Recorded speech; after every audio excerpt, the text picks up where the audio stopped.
I just want to say from the bottom of my heart, I'd like to take this chance to apologize to absolutely nobody. The double champ does what the he wants. This guy TKOs people. When I knock people out, they don't fucking move. Who the fuck is that guy? Alhamdulillah. Hard work! Everybody, I come in for everybody. Get everybody. I'm the champ, I'm the king, get everybody. We the best. Welcome to Sweden's best fighting podcast.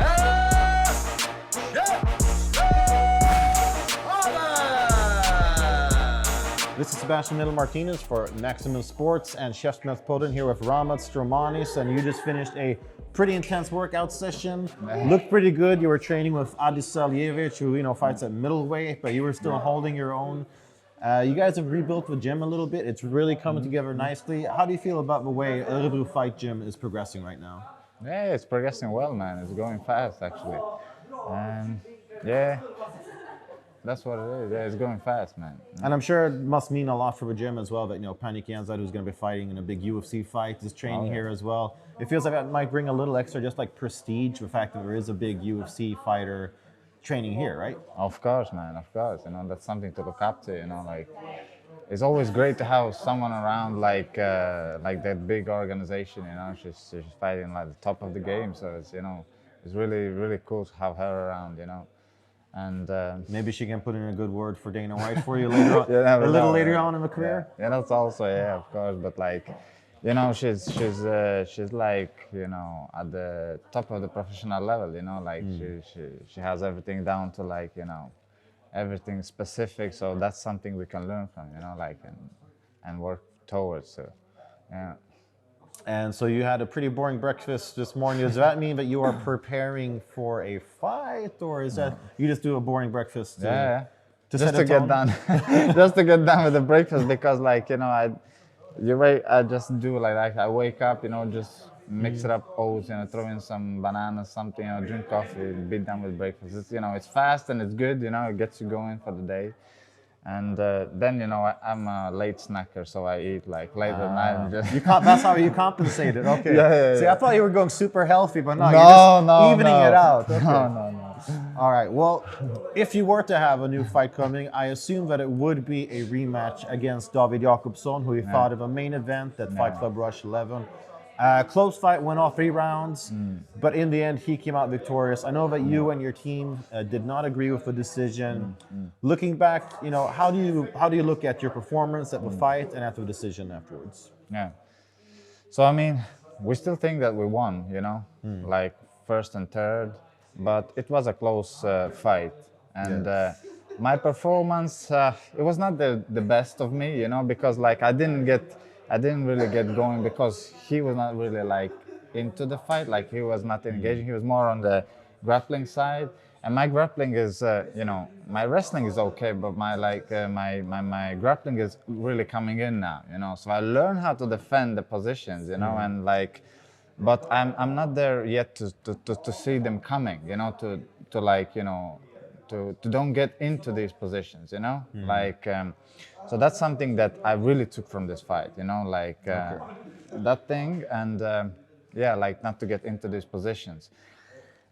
Besides that, it was, I could, there's a lot of things I learned from it, what I would do, what I would work on, and what I'm working on now. But one thing that I really learned is, I cannot leave it to the judges, Well, you haven't done that so far in your pro career. Yeah, man, and that was the right thing to do, because it can go the opposite way, you can beat the guy, but then you get the decision and you lose the fight. So it's better to finish the guy, and do it there's no doubts about that. You just finish the guy and that's it, man. So that's what I learned, I will really push forward to finish every fight, forward on, that's what I gotta do, Oh, it's a solution that seems simple but effective, right? Simple but effective. Okay, I dig it.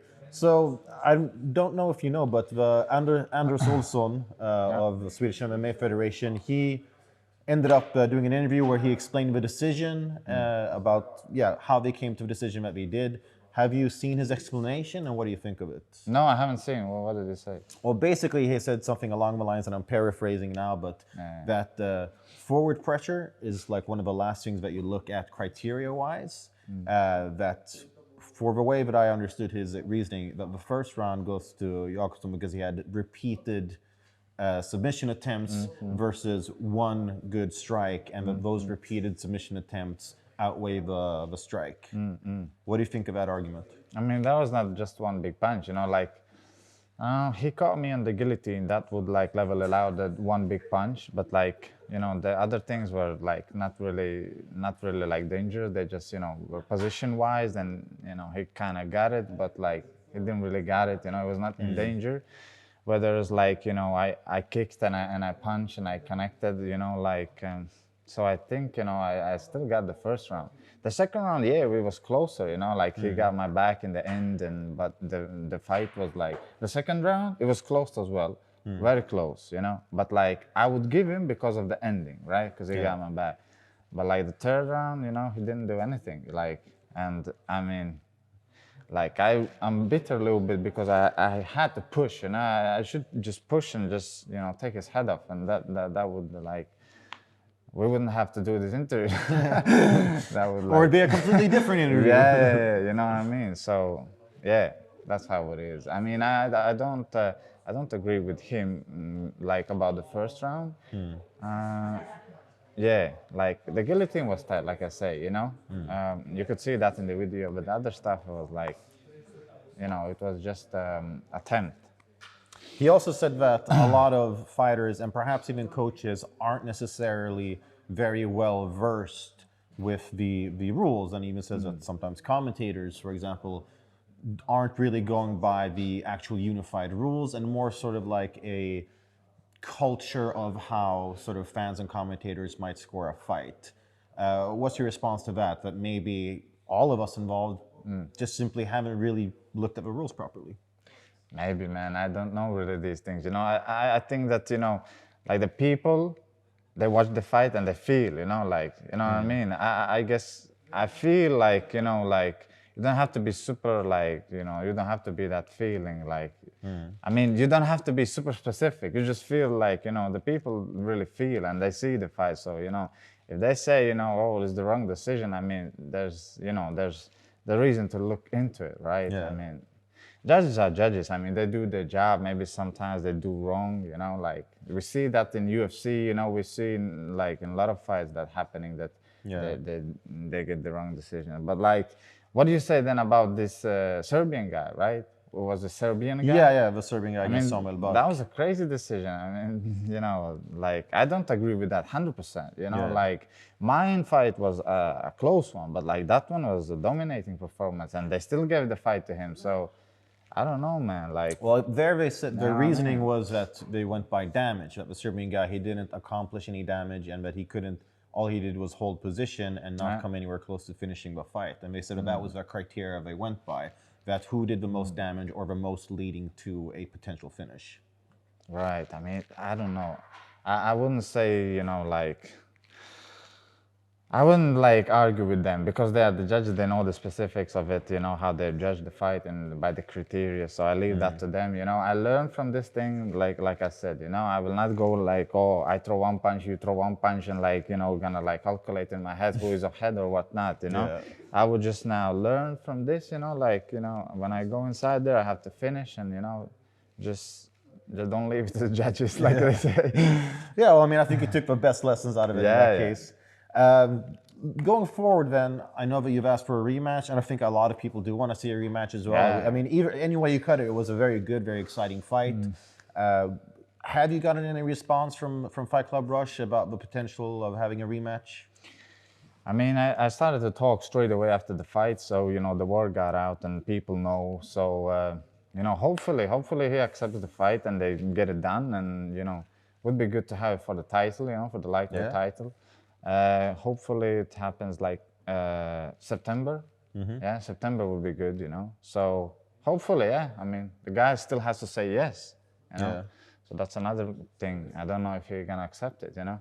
Well, do you have a message for David Jacobsson? A message? What would be the message? Accept the fight, you know, like accept the fight, be a man, you know. If you think you really won that, yeah, let's do it again, you know. Let's not leave it like to the judges. Let's finish our business, you know, and we'll be done with that. We can go to sleep, you know.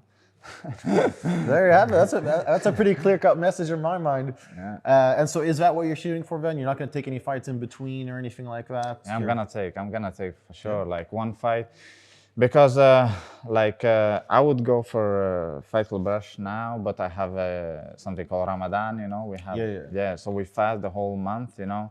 And then after that, like it's like 1 week after that, it will be too fast, you know, because probably I'm gonna eat the whole week, enjoy myself, and then like that. But June I will go for it, you know. I will get fight. Hopefully, you know, everything runs good. Then in June I'm planning to fight, you know. And you're looking to fight in Sweden or somewhere else in Europe? Probably somewhere else, you know, just to get in a fight. And doesn't matter where and whatnot, but like, Well, I think your biggest problem might be getting an opponent, because that has been a pretty recurring problem for you so far, right? A lot of people who don't really want to take the fight. Yeah, I mean, I don't know. You know, there's plenty of crazy guys. You never know. So hopefully I get a fight. Yeah, I want to fight one time before September event, Fight Club Rush.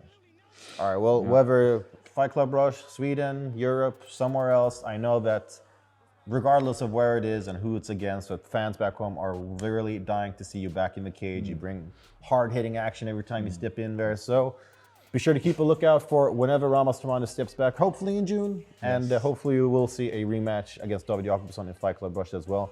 Thank you very much, and good luck in fighting the fights, and happy early Ramadan. Yeah, thanks, man. Nice one.